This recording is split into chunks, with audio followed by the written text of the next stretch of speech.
Today, we'll find out how to extract maximum value from guest Wi-Fi. My guest today is Ryan Freeman of Toronto-based Turnstyle Solutions, a company so successful it has just been acquired by social media giant Yelp. We'll dig into all the details right after this short message.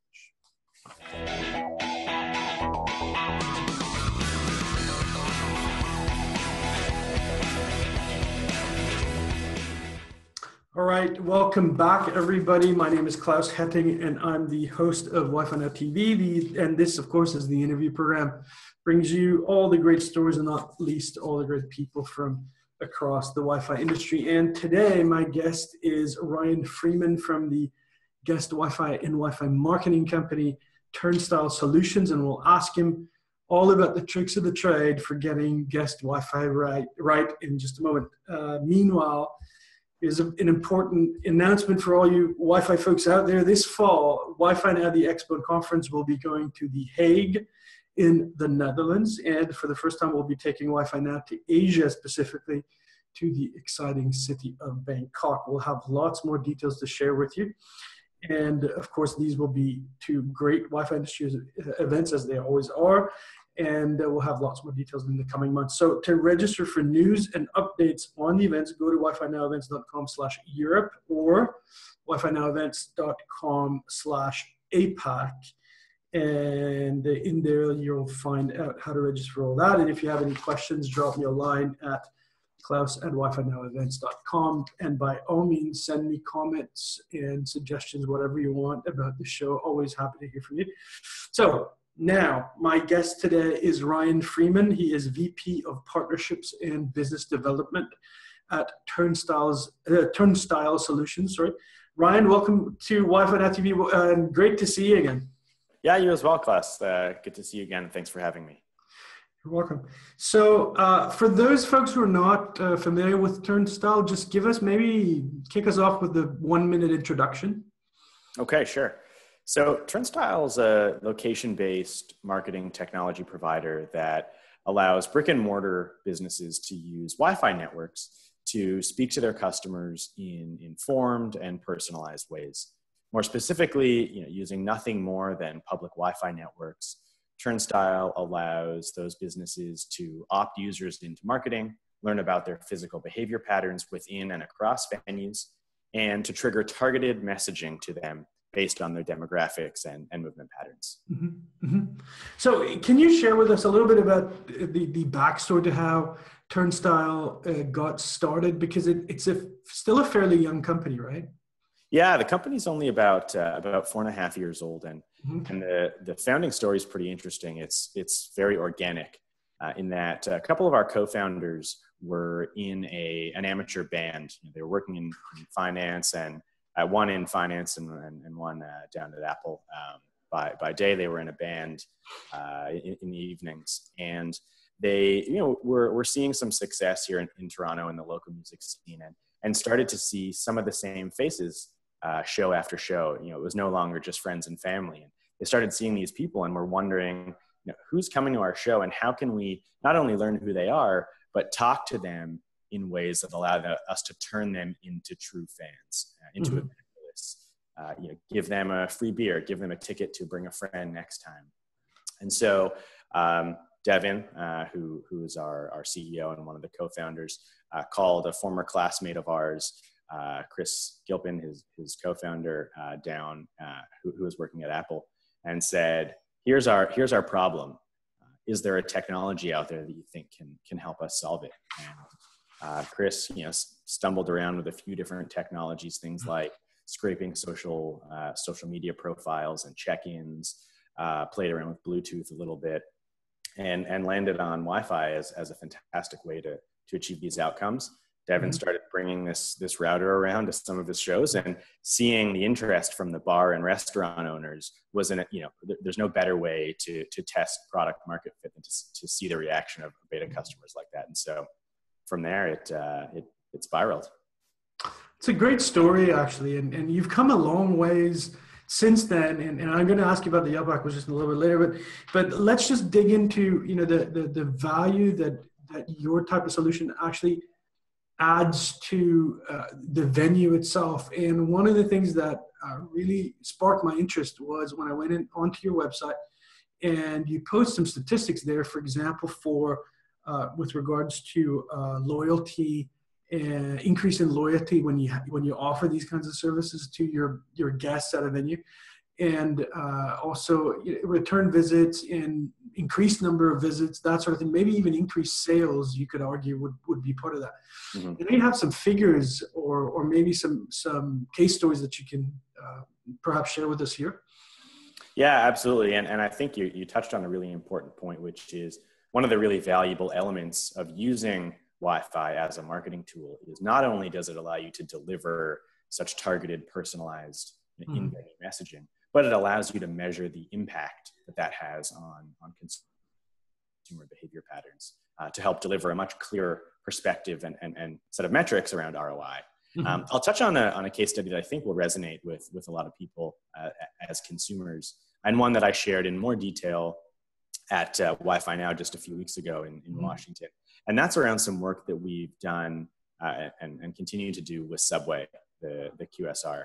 And there we power, in many ways, their de facto loyalty program in several hundred of their franchised locations across North America, where they use the Wi-Fi to send targeted messages to consumers as they come in and out of Subway locations across this vast footprint. And the results across a couple of their key metrics have been absolutely astounding. A few that you mentioned, visit frequency is a great example as a proxy for loyalty. And mm-hmm. customers who participate in this Wi-Fi driven marketing program come back 1.8 times more often than those who don't, which is just an absolutely flooring figure. And once they come back, they're not just coming back more frequently, but they're spending more time there, which can often have a very high correlation with upsell and increased spend for things like beverages and desserts in the restaurant industry. And I think what I find most interesting about these sorts of case studies is you hear a lot of phenomenal numbers like this, and no one really talks about the sample size, right? Someone does a great Bluetooth or a BLE and an app deployment, and they have terrific outcomes, but it's only 200 people downloaded the app. So really, how valuable is that going to be in the long run? But because Wi-Fi is both so ubiquitous and is such a common means of onboarding or such a common sign-on process for consumers today, the sample size that we're getting, the subset of the population that are subject to the statistics I've just shared for Subway, as well as the rest of our deployments is really, really large. In Subway's case, it's almost 1 in 4 customers who walk into these participating locations on any given day are those who are a part of the program and who are included in those types of outcomes that I just shared. So has this required you to work very closely with Subway management, Subway marketing? So I would assume so, or what's the case there? Yeah, it's what's interesting is sitting at the intersection of IT and marketing, analytics, digital requires us to work with a ton of internal stakeholders, especially at this kind of scale, to make sure that programs are being rolled out effectively. And it's both a great opportunity because it opens us up to such great exposure to access to new budgets outside of just IT, where Wi-Fi has historically focused. But it also comes with additional complexity, of course, and especially for large organizations like Subway and other national and global players, where they also rely very heavily on third parties, whether it's for IT management or for marketing and digital agencies.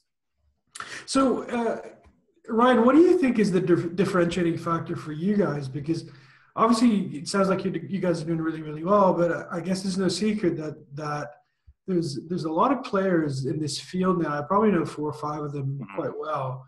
And you guys obviously were just acquired and so on, and you're posting really good results and so on. What's the trick of the trade for, what's the secret sauce, I should say, for Turnstyle? Yeah, that's a good question. I think there are a few key differentiators.